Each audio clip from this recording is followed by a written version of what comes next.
The endless halls of the Office of Continuance breathed like a living tomb.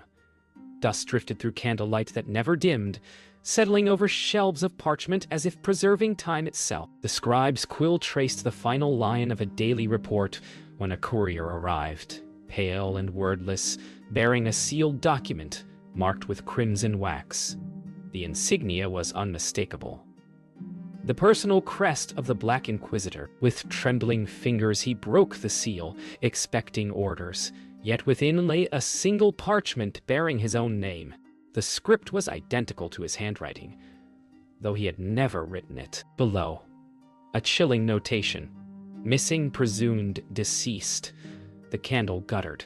His pulse slowed, and for the first time, he wondered whether he still existed at all. He lingered long after the others had gone, the silence of the office pressing against him like a second skin. The flicker of candles turned the ledger's shadows into whispers. Each shelf seemed to watch him, patient and knowing. He unrolled a scroll of missing persons for comparison, but every ink stroke led back to him. Every cross-reference, every seal, every note of verification pending. Panic coiled in his gut. Had he been recorded as gone before the moment he found it?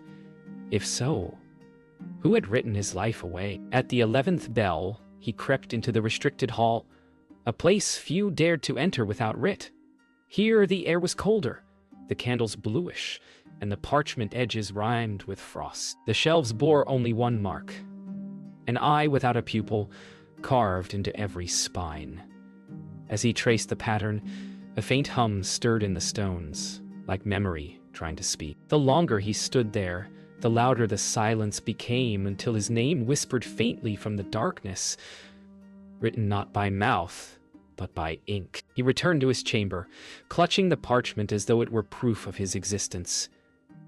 Outside, the bells of Kael'bar keep tolled midnight, the Empire's heartbeat in iron and wind. He gazed upon his reflection in the polished inkstone. For a heartbeat, it flickered. Another face looked back, paler, expressionless, identical but wrong. The candle dimmed again, and when it steadied, he was alone. Or so he told himself. At dawn, he sealed the parchment and hid it within the lining of his robe. No record must know he had read it. As he walked through the marble corridors toward the Hall of Reports, he noticed something impossible. No one met his eyes. Colleagues passed him as if through fog, their gazes sliding past like he wasn't there at all. The sound of his boots echoed unanswered, and deep within his chest grew a dreadful certainty. The archive had already erased him. Sleep eluded him. Every flicker of thought returned to that cursed parchment. At first light, he ventured into the bureau's lower levels.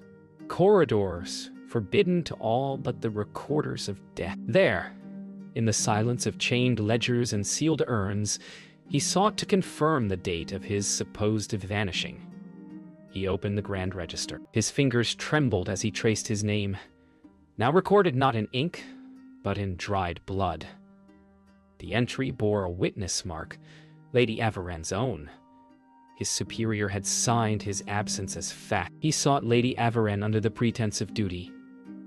Her chamber smelled of incense and parchment mold, the air thick with unspoken secrets. She smiled as if expecting him, her rings catching the dim light. "The Office of Continuance misses no one," she said. "If your name lies among the lost, perhaps it is because you've already left us." Her voice was silk over steel. When he pressed for truth, she handed him a candle marked with the same eyeless sigil carved upon the restricted shelves. "Follow its flame, and you will find your answer," she murmured. "But remember, light can blind as well as reveal." That night he descended to the crypt vaults, guided only by the flickering sigil candle. The deeper he went, the more it guttered, yet it never died. The walls narrowed, and beneath the stone his steps echoed like heartbeats. At last he reached a door of bone and bronze. Inscribed above it, "What is written cannot be unwritten." The candle flared, its light seeping through the seams of the door until the metal began to hum. Somewhere beyond, Voices whispered in unison, reciting the list of the dead, his name among them. He forced the door open and found himself within the Chamber of Echoes, a library of chained scrolls that breathed as if alive. Each scroll whispered a name when touched. As he passed between them, one scroll fell open of its own will, revealing words scrawled in his own script.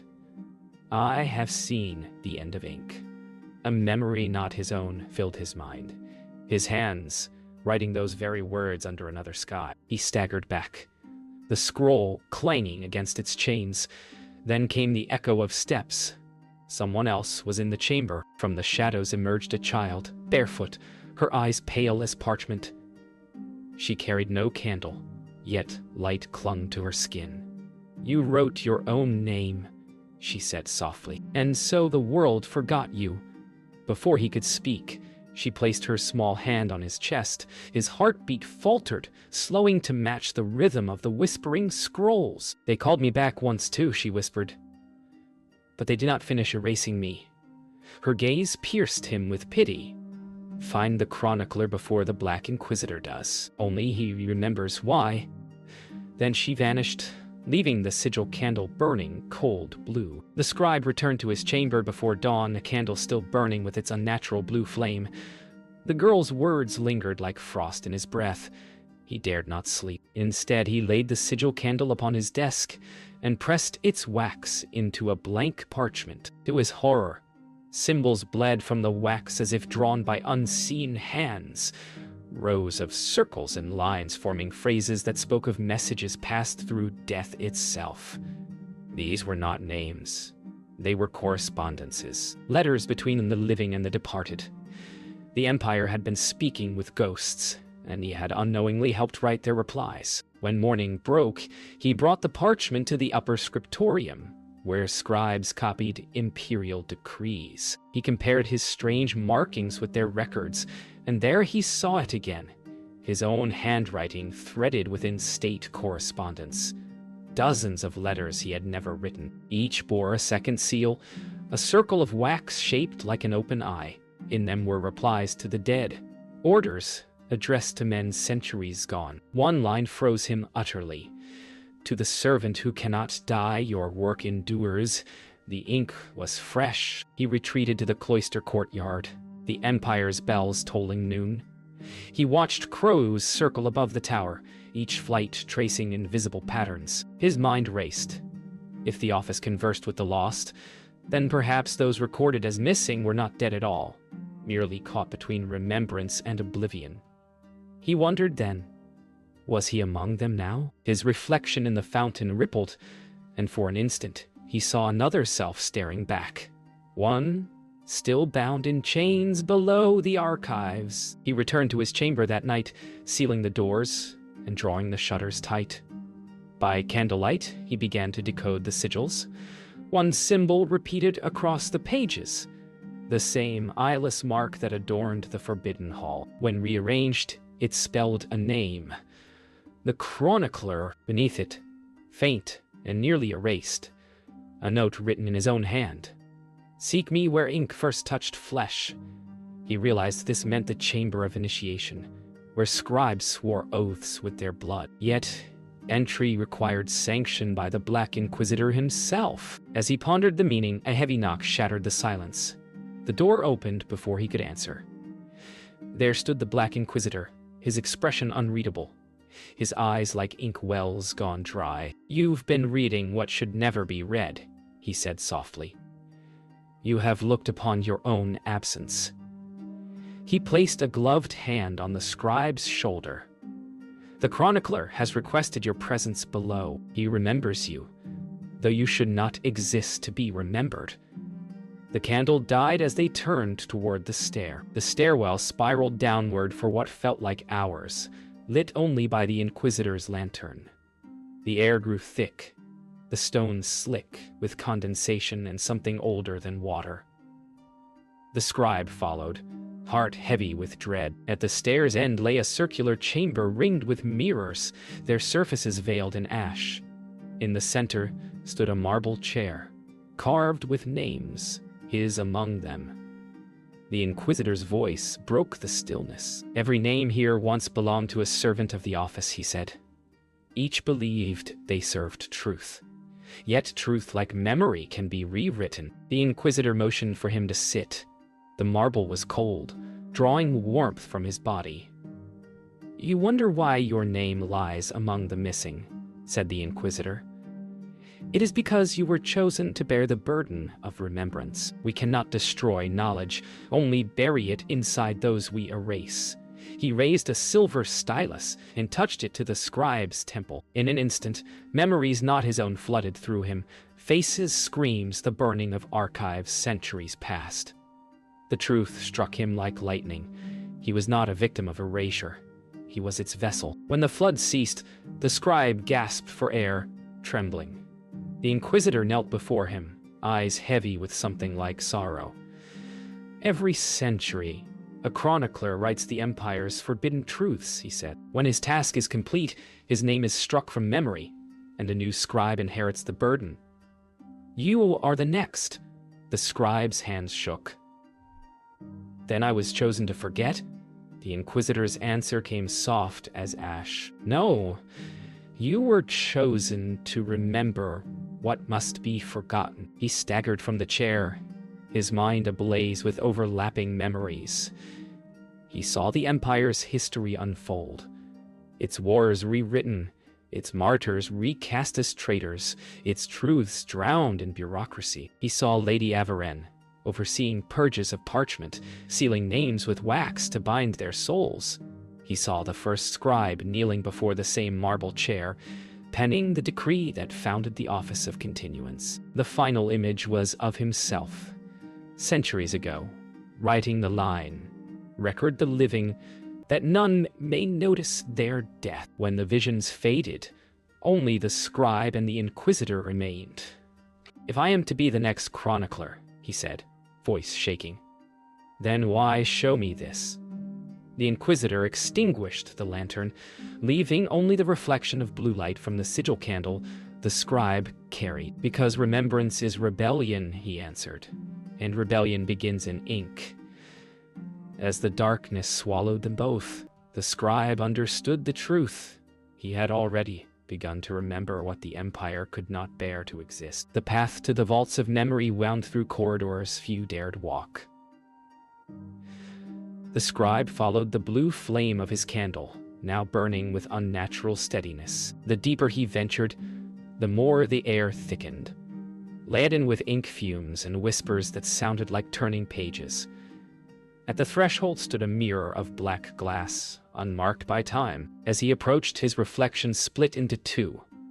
The man he was and the man who had written before him. The voice from beyond the glass spoke in his own tone. "You are both the writer and the writ. Step through and remember everything." The glass rippled like water as he stepped through. On the other side was a vast hall carved from black stone, its walls alive with inscriptions glowing faintly gold. Each script pulsed like a heartbeat. Within alcoves sat rows of forgotten scribes, stone figures frozen mid-writing. Yet when he passed, their heads turned ever so slightly, following his movement. Their eyes glimmered with trapped souls, their quills forever poised above unfinished sentences. The scribe realized the truth. None who bore memory ever returned whole. At the heart of the vault lay a circular dais. There, upon cold marble, sat the child witness, the same girl from the chamber above. Her pale eyes watched him approach. Around her, scrolls floated in the air, rotating like a halo of words. "You have come to reclaim your death," she whispered. "Do you remember when you first wrote it?" Her tone carried neither malice nor mercy. He fell to his knees before her. "Tell me," he begged. "Am I dead?"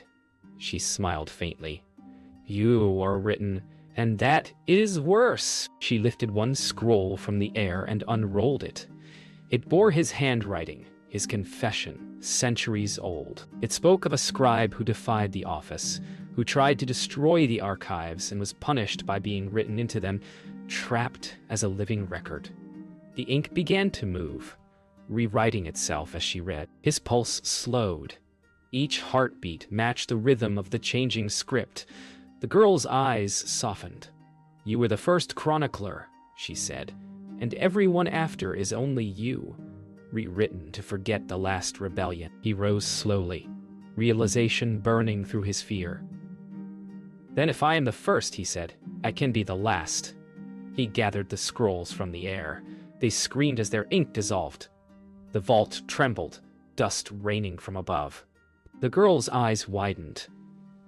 "If you erase the records," she warned, "you erase us all." He met her gaze, voice resolute. "Then let us finally be forgotten." As he thrust the blue candle to the floor, its flame erupted into a blinding storm of light, consuming every word ever written. Light devoured the vaults of memory. When the brilliance subsided, the scribe stood amid ruin. Ashes falling like snow, the floating scrolls now nothing but drifting embers. The child witness was gone. His candle, extinguished, left only a trail of smoke winding toward the ceiling like a departing soul. The whispers that had haunted the halls were silent for the first time in centuries. He turned toward the tunnel leading upward. Every step he took left a print of ink, bleeding into the stone. The archives above awaited their reckoning. He reached the lower halls where clerks and scribes fled in terror. Flames licked at the walls, devouring ledgers that once recorded the Empire's dominion. Lady Avaren stood at the head of the staircase, her veil torn, her poise reduced to fury. "You've doomed us all!" she cried over the roar of fire. He stepped closer, voice calm, resolute. "No, I've freed us." The ceiling groaned as beams fell. For an instant, her rage broke into fear as a tide of fire rolled between them, consuming her words. The scribe climbed toward the chamber of mirrors where his awakening had begun. Flames chased him, feeding on centuries of parchment and dust. In each mirror, reflections of past selves flickered, dozens of him, bound to quills and chains, writing the same sentence through endless eras. One by one, their images caught fire, faces dissolving into smoke. "Go," they whispered in unison. "Write us free." The final mirror shattered, its shards catching the blaze like 1,000 tiny suns. At the summit, he found the Inquisitor waiting, lantern dark in his hand. Smoke curled between them. "It was never meant to end," the Inquisitor murmured. "The cycle sustains the Empire." The scribe's reply came steady through the crackle of fire. "Then, let the Empire burn." The Inquisitor's gaze softened. For the first time, he smiled. "So it will." He turned and cast his lantern into the blaze. The explosion of light engulfed them both, and in its heart, all records turned to ash. When the inferno waned, dawn crept over Kael'bar Keep. Smoke rose from its shattered spires, the Empire's heart reduced to glowing embers. Amid the ruins, the scribe emerged, covered in soot and blood. The blue candle's broken holder clutched in his hand. The silence was vast, unbroken by bells or voices. He looked to the horizon where the first light touched the ash. "If all memory is gone," he whispered, "then perhaps this is freedom." Yet faintly, beneath the wind, he heard the sound of quills scratching. Somewhere, someone still writing. The ruins of Kael'bar Keep lay silent for days. Ash drifted through its broken arches like gray snow. The scribe wandered the smoldering halls, searching for proof that the Empire had truly fallen. He found only the echo of his own footsteps and the soft hiss of dying embers. Beneath the marble debris, he uncovered a single surviving desk, its drawer locked. Within lay a quill, untouched by flame, its nib blackened with dried ink. When he lifted it, a pulse of light rippled across the stones. A voice, faint yet familiar, whispered, "It begins again." As the quill trembled in his grip, lines began to form upon the nearest wall, ink blooming through the stone like spreading veins. Words, etched themselves in the ancient tongue of record-keepers. The script told a history he did not know yet somehow remembered. It spoke of the founding of the office, of the chronicler who first bound memory to ink, of a rebellion quenched by the fire of its own making. The final line read, "From ashes, the writer returns." The scribe's heart thundered. He was reading a prophecy, his own. The wind rose, stirring the ashes into a spiral that gathered around him. From the storm of soot emerged faint shapes, figures of those who had come before. Scribes, inquisitors, Lady Averenne, and the child witness. They watched in silence, their forms trembling like smoke. The girl's voice echoed softly, "You cannot destroy what you are." He looked down at the quill in his hand, realization dawning like dawn through storm clouds. The instrument was not a relic. It was the source. Every record, every life, every disappearance had begun from its first stroke. He fell to his knees as memory crashed through him once more. He saw himself seated at that same desk centuries ago, drawing the first sigil, sealing the first name, creating the very bureau he had destroyed. He had been the founder, the original chronicler who sought to control memory so truth could never die.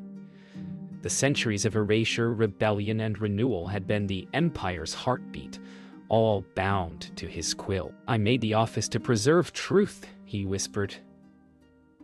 "But I forged a prison instead." The quill pulsed, awaiting its next command. He looked toward the horizon, where dawn touched the ashes with gold. Slowly, he pressed the quill's nib against his own palm. "Let this record end," he murmured, "and let memory rest." As his blood touched the quill, it drank the last ink of his life. The inscriptions upon the walls faded, one by one, until only silence remained. His body turned to dust, scattering into the wind.